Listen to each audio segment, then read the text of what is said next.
안녕하십니까. 이슈 포커스 시간입니다.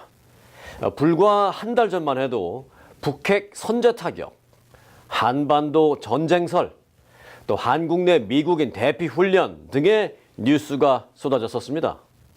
그만큼 한반도 상황이 마치 금방이라도 전쟁이 날 것 같은 분위기였다는 반증입니다. 그로부터 한 달여가 지난 지금 남북한이 최고 리더들의 이 진두지휘 아래 남북 대화를 추진하고 있습니다. 이를 놓고 무작정 희망을 갖고 무조건 북한을 믿을 수는 없습니다만은 그래도 중요한 순간인 것만큼은 사실입니다. 네, 북한의 변화하는 모습을 어떤 생각으로 우리가 받아들여야 하는 것인지 오늘 좀 짚어보겠습니다. 네, 북한의 2018 대화 제스처, 오늘의 이슈입니다.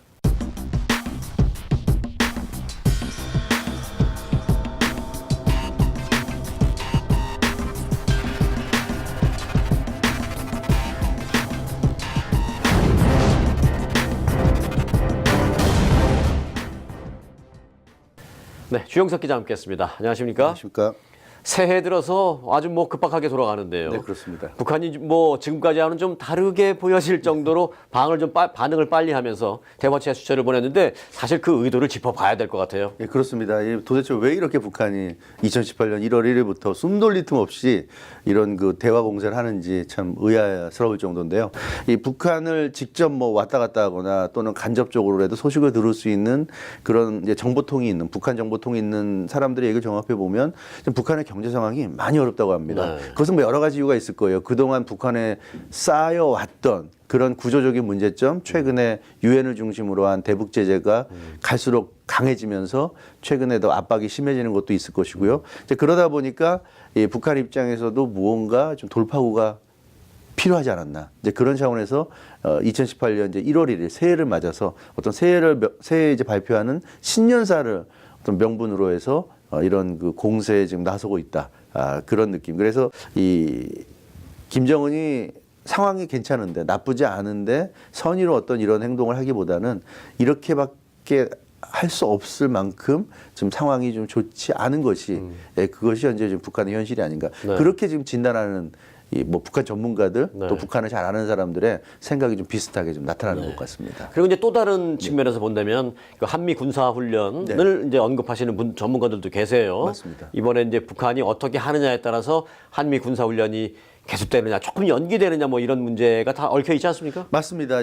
사실 한미연합훈련이라는 것 자체는 북한의 도발을 상정해서 북한의 도발이 있을 때 그것을 군사적으로 물리친다, 대응한다는. 그래서 한미연합훈련의 이 명분은 어디까지나 방어 차원의 훈련입니다. 네. 그러나 그것을 이제 한국과 미국이 공식적으로 발표하는 내용이고 네. 북한의 입장에서는 이게 방어용이 아니라 굉장히 무서운 거죠. 도둑이 재발절이라고 나를 참수하러 올 것 같다 이런 생각을 하는 거죠. 네, 바로 그런 거죠. 그래서 한미 연합훈련이 있을 때마다 굉장히 북한은 그 긴장 상태에 돌입하게 되고요. 네. 우리는 미처 이 피부로 느끼지 못하겠지만 북한에서는 이 한미 연합훈련이 일어날 때마다 있을 때마다 완전히 굉장히 두려워한다면서요? 네, 전 지역이 다 비상이 걸리고 굉장히 두려워하고 마찬가지로 한미연합훈련을 하게 되면 지상에서 포도 쏘고 또 이 하늘에서는 전투기가 날라서 또 미사일도 발사하고 여러 가지 훈련을 하기 때문에 북한도 마찬가지로 한미연합훈련이 열리는 동안에는 비상이 걸리면서 동시에 자신들도 그런 훈련을 하는 거죠. 네. 그래서 여차하면 자신들도 미사일도 발사하고 포도 발사하면서 이제 기싸움에서 눌리지 않는 모습 보여주는데 사실은 그 하나하나가 다 돈입니다. 맞습니다. 예, 그래서 한국이나 미국은 그래도 경제력이 뒷받침되는 국가들이니까 이런 한미연합훈련을 하면서 그런 이제 많은 돈을 소비하는 훈련을 할 수 있지만 북한은 사실 버겁죠. 버거운 거죠. 한국과 미국이 훈련할 때마다 똑같이 거기에 대응을 하는데 대응한다는 것 자체가 굉장한 고통이죠. 그렇기 때문에 김정은이 이번에 이 신년사를 통해 가지고 평창 동계올림픽에 성공을 기원하면서 북한도 참가하겠다는 의사를 밝힌 것도 어떻게 보면 평창 동계올림픽을 좋은 명분으로 삼아가지고 이 한미연합훈련을 좀 타개하려는 미국 측이 얘기했듯이 동계올림픽 기간 동안에 일시적인 중단이긴 하지만 그래도 북한으로서 시간을 벌 수 있고. 시간을 벌 수 있는 예. 거고요. 그리고 일단 스탑을 해놓은 상태에서 북한이 지금 보여주듯이 그런 어떤 평화 공세 내지는 대화 공세를 적절하게 한다면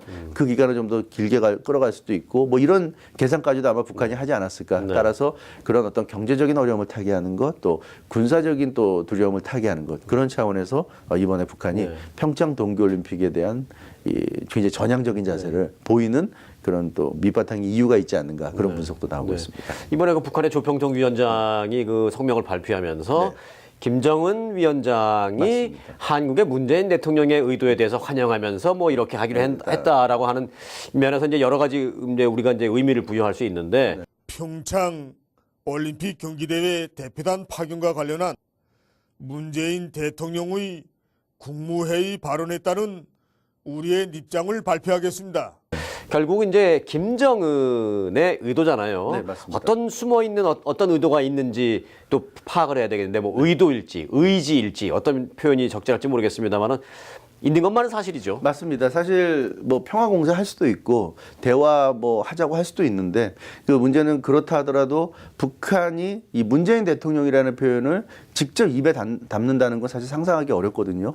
뭐 괴뢰라는 표현을 안 쓰면 그건 이제 굉장히 수괴 뭐. 수괴 네. 그런 건 굉장히 적대적일 때 쓰는 거지만 평상시에는 뭐 남조선 지도자 우리가 사실 북한도 정식 명칭은 아니지만 그냥 북한 하듯이 또 네. 김정은에 대해서도 뭐 김정은 위원장 이렇게 간단히 부르듯이 북한도 마찬가지로 한국 지도자를 그런 식으로 부르는데 문재인 대통령이라고 호칭하는 것은 제대로 불러준 거거든요. 이것은 역시 김정은의 뜻이 숨겨 있는 것이고 그것은 어떻게 보면 자신이 지금 이렇게 제의하는 것 평창 동계올림픽의 성공을 기원하고 이것을 계기로 남북 간에 대화하고 좀 더 평화 모드를 이끌고 나가자는 것이 결코 한순간의 제스처가 아니라 나의 본심이다. 또 어떻게 보면 이제 그런 것을 좀 그게 사실이든 아니든 간에 그것을 좀 보여주는 보여주는 그런 하나의 신호라고 볼 수가 있겠고요. 그런 차원에서 보자면 이 문재인 대통령이라는 호칭을 불러준 것도 이게 단순히 우리가 그냥 넘어갈 성질은 아닌 것 같고요. 북한이 어떻게 보면 상당히 좀 절박해 보인다 그런 느낌도 들고요. 자, 그런데 북한이 노리는 게 분명히 뭐 평창 동계올림픽에 선수단 파견하고 이것만이 다가 아닐 겁니다. 아니죠. 네. 그래서 이제 이번에 고위급 회담이 이제 과연 열릴 것이냐라는 생각도 우리가 해보겠는데 북한이 노리는 게 평창 동계올림픽 요 기간만 무엇을 얻기 위한 게 아니니까 결국 고위급 회담은 열릴 거라고 보는 게 맞겠죠? 바로 그런 점이죠. 지금 북한이 핵무기를 지금 개발해서 자기들 신년사를 이번에 발표한 신년사를 보면 완성됐다. 비록 뭐 미국이나 국제사회는 인정을 안 해주지만 본인들 스스로는 이제 끝났다고 얘기하고 있는데 이제 그렇다고 한다면 사실은 그 다음 단계가 중요하거든요.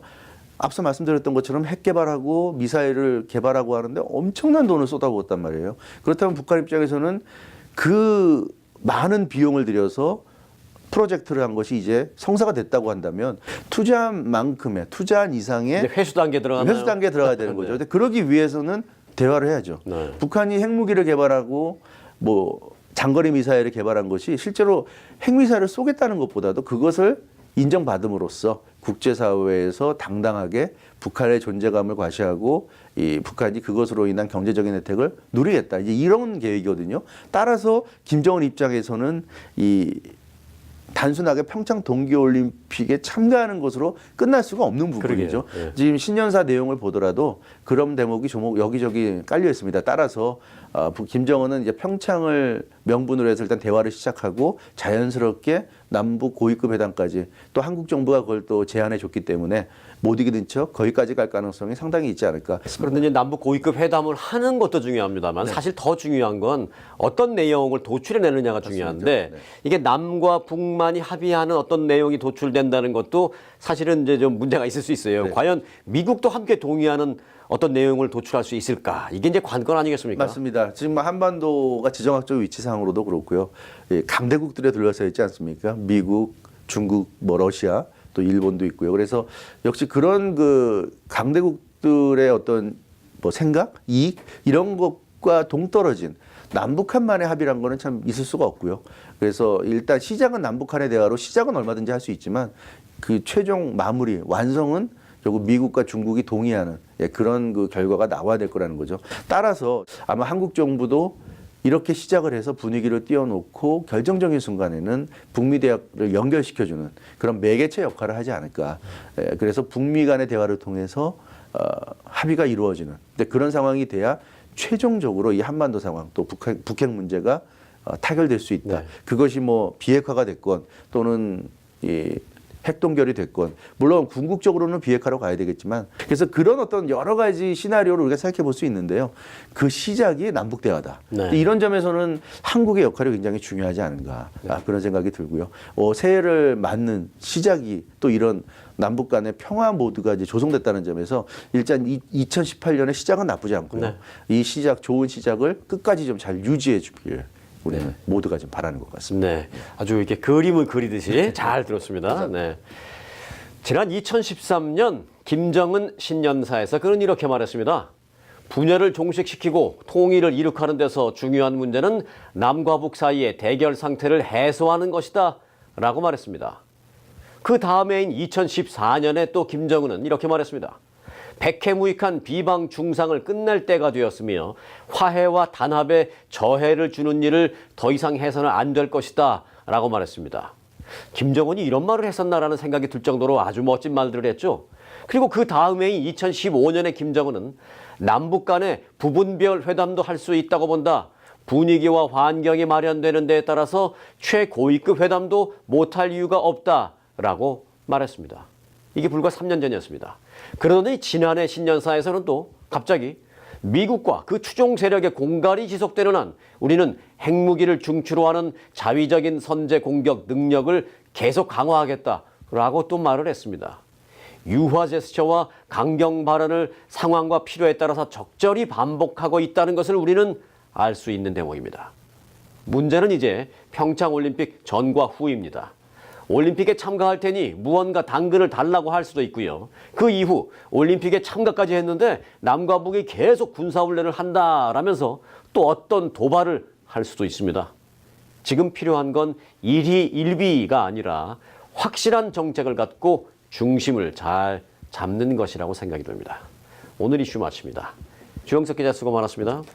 여러분 고맙습니다.